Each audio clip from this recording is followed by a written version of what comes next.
Buonasera e ben ritrovati con l'informazione flash di newsicilia.it. In apertura la questione frana di Niscemi. Sono 252 le prime famiglie sfollate che riceveranno il contributo mensile per l'affitto di un'abitazione. Dopo i 78 bonifici dei giorni scorsi, stamattina infatti il Comune ne ha emessi altri 174 per altrettanti nuclei familiari. Nei prossimi giorni si aggiungeranno invece gli ultimi 190 pagamenti.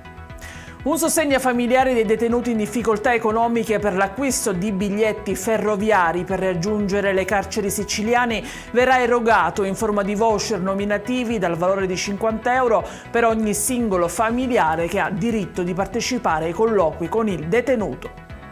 Catania è oggi la terza città italiana per ore perse nel traffico, oltre 103 all'anno trascorse in auto da ogni utente della strada, un dato già grave che diventa ancora più allarmante se si considera che la città è tra le prime in Italia quanto a numero di automobili per abitante, così Giovanni Pistorio, segretario generale della Filea CGIL Sicilia.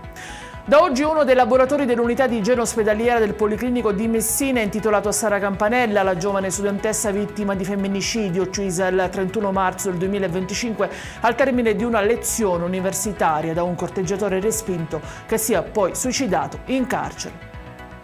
In chiusura il meteo, il sole anche domani resta alto nei cieli della Sicilia con tempo stabile ed assolato ovunque, temperature vicine ai 20 gradi al mattino, si abbassano nettamente invece la sera.